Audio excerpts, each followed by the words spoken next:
Bonjour tout le monde et bienvenue dans la Forteresse de Solitude aujourd'hui.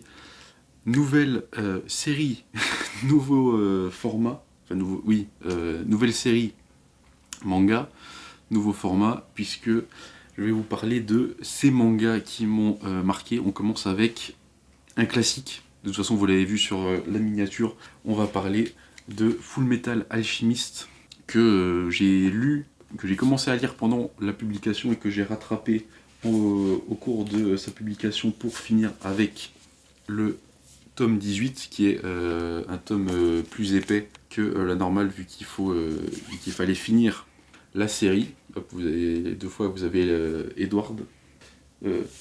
Oui, Alphonse c'est... Oui, c'est là. Oui, putain.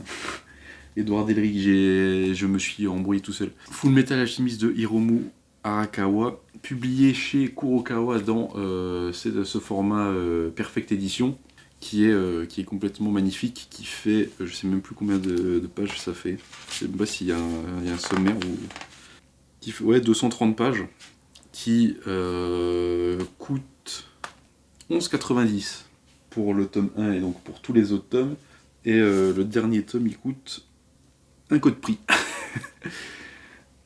Donc voilà. Est-ce que j'ai sachant que je crois le tome 1, enfin le tome, hop là, je me suis embrouillé. Yes. le tome 1. Le tome 1 et 2, le tome 1, 2 et 3 je crois, je les ai eu en lot sur Vinted. Et du coup là il y a les prix à l'arrière. Est-ce que mon tome 4 aussi a le... Oui, mon tome 4 aussi a le prix. Je vais pas faire tous les tomes, mais je pense qu'à un moment ils ont juste arrêté... Ils ont juste mis des codes prix, puisque ça se trouve ça a augmenté depuis la dernière fois, c'est pour ça qu'il y a un code prix sur le 18. En tout cas, ceux-là, je les ai achetés en lot, du coup ça devait pas être 11,90, mais du coup là, à l'époque ça coûtait 11,90. Au moment où ça a été publié, c'est-à-dire en... ça date de quand ça ? Mars 2020. Nouveau tirage, mars 2021. Du coup, ça date de 2020 et ça a été fini de publier en 2024, 3, 25, 24. Il n'y a pas de... Mars 2024. Donc, de 2020 à 2024, on a eu la republication en perfect de Full Metal Alchemist, qui, je ne sais pas si ça mérite une présentation, mais pour mon public comics qui peut-être regarde cette vidéo, on va en faire une. Alphonse et Edward et Alphonse Elric sont des alchimistes d'État qui, quand ils étaient plus jeunes, ont fait le péché ultime de faire de la transmutation humaine, en tout cas d'essayer la transmutation humaine. Ça c'est littéralement la première page, qui ne s'est pas bien passé. Pourquoi ? Parce que l'alchimie se base sur cette fameuse phrase de je sais plus qui dit que rien ne se perd, rien ne se crée, tout se transforme.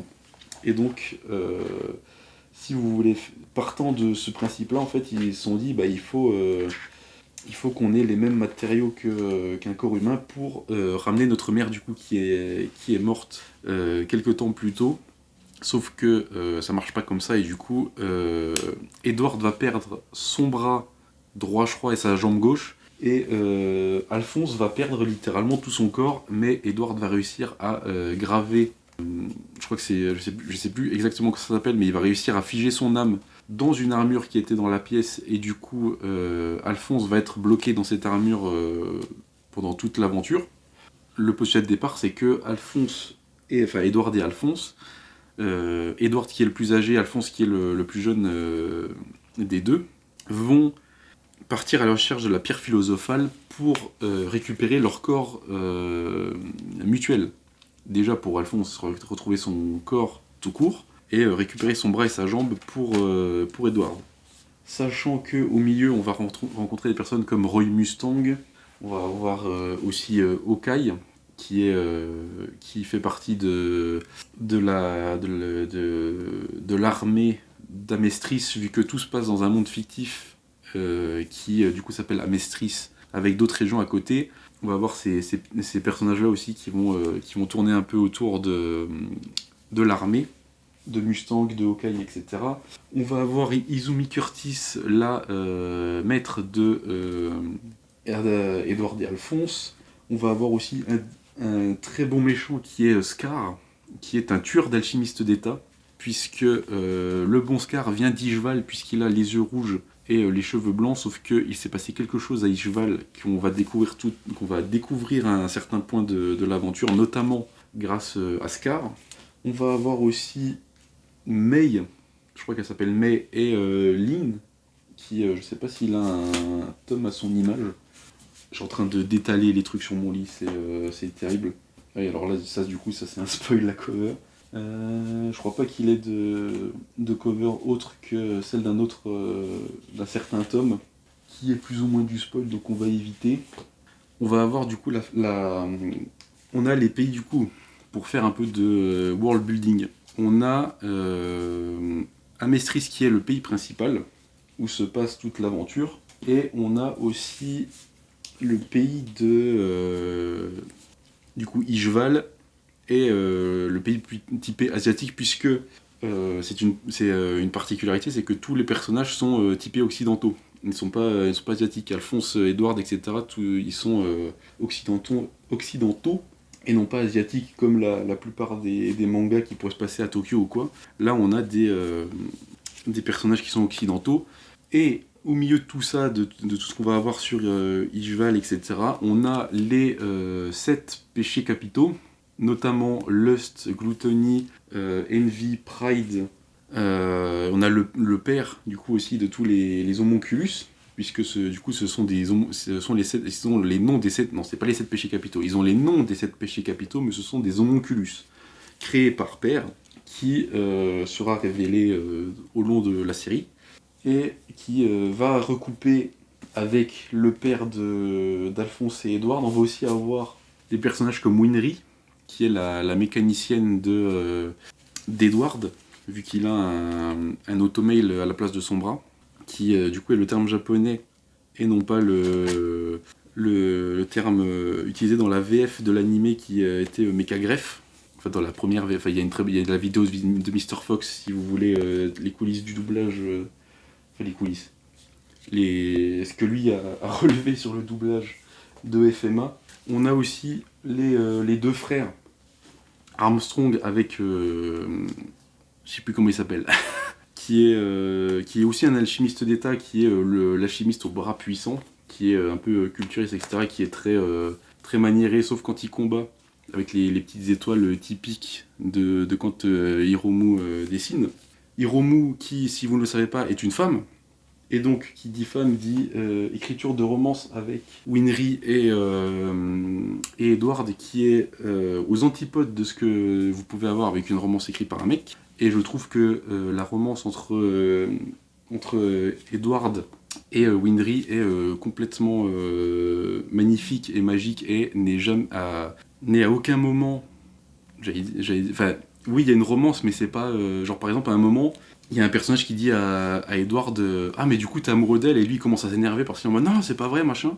C'est jamais dit texto, il n'y a pas de bisous d'ailleurs, c'est une particularité, mais je trouve que la romance telle qu'elle est faite là-dedans est extrêmement bien faite, et forcément écrite par une femme, donc je trouve que c'est beaucoup trop bien.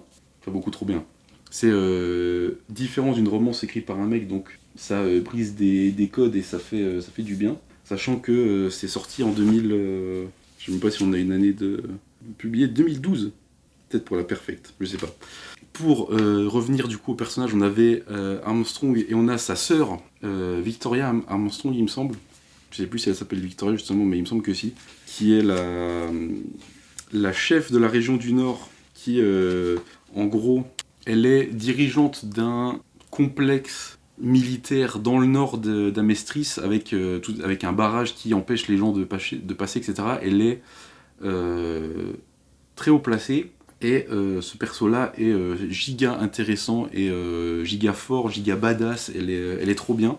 Elle rembarre plusieurs fois, il y a un passage où du coup elle part de là où elle est en poste, en mission, pour aller dans Central City, vu que toutes les villes sont genre Central City, je crois il y a South City, je sais pas, Je sais qu'il y a East ou West, sans doute, enfin West W vu que c'est en anglais. Du coup, on a forcément Central City qui est la ville centrale, qui est la capitale. Du coup, à un moment, elle se ramène à Central City et en fait, elle infiltre le quartier général de l'armée à Central City parce qu'il se passe des choses, etc. Et en fait, elle mène tout le monde en bateau et elle joue un personnage et c'est beaucoup trop bien. C'est d'ailleurs là-dedans, là je viens de voir que, a priori, là-dedans, on a quelques flashbacks du père, ou du moins de certaines choses. Peut-être juste pas des flashbacks, mais des choses. Bref. je m'embrouille, mais il y a tellement de trucs. Il y a 18 tomes, il y a plus de 100 chapitres, je crois. Le tome 18. Il y a un total de 108 chapitres et un épilogue qui sont publiés du coup en 18 tomes chez Kurokawa. Publiés entre 2020 et 2024. On a une histoire qui est déjà premièrement complète, excellente, qui a marqué le manga. C'est pas pour rien que je vous le présente et qu'il faut il faut en parler et il faut le lire surtout, vu que c'est dispo et c'est complètement culte et c'est un des rares mangas cultes shonen mais qui tend plus vers le seinen plus l'aventure avance, écrite et dessinée par une femme dans le début des années 2000, vu qu'à mon avis ça a dû être commencé en 90, vu que l'animé est sorti début 2000, vu que pour le point comment j'ai connu FMA, bah, j'ai vu l'animé en premier, et j'ai vu l'animé, le premier animé, mais j'ai vu des bribes, et forcément le premier truc qui m'a marqué c'est forcément Edward avec son bras métallique qui peut le transformer en lame. Il fait ça souvent quand il se bat, qui peut poser ses mains par terre et faire créer des murs, etc.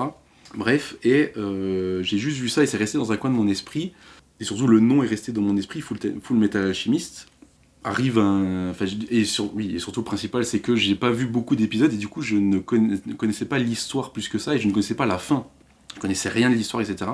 Et du coup quand j'ai commencé à lire des comics, j'ai lu des comics machin, et à un moment je me suis dit ah putain mais c'est vrai que les mangas, enfin les animés c'est des mangas, c'est du bouquin aussi. Du coup je sais plus si j'ai acheté ça en premier ou si j'ai acheté Dragon Ball, enfin j'ai dû commencer à chercher sur Vinted, et du coup j'ai acheté FMA sans doute en premier, et peut-être en même temps Dragon Ball. Du coup, je crois que je devais avoir les 3 tomes de FMA, les 3 tomes de Dragon Ball en même temps. Et j'ai commencé à lire FMA parce que c'était fini de publier, comme Dragon Ball, mais Dragon Ball, il y a 34 tomes, donc j'ai le temps. Non, c'était en cours de publication, c'était pas encore fini, vu que c'était 2022-23. C'était plus 23. Du coup, j'ai commencé à lire, et je me suis replongé dedans, et j'ai lu le tome 1, j'ai lu le tome 2, j'ai enchaîné, à tel point que j'ai rattrapé la publication au tome... peut-être vers le tome 12-13, 13-14, je dirais, vers le... Je pense plus que... Je crois que le tome 14, je sais pas où il est. Hop. Il me semble que celui-là, je l'ai acheté en neuf, parce que j'avais rattrapé la publication. Mars 2023. Possible. Du coup, j'ai rattrapé la publication par là, et du coup, j'ai suivi 14, 15, 16... en publication, enfin en publication en temps réel, quoi. Et ça, il est de septembre 2023. J'ai lu ça il y a si longtemps.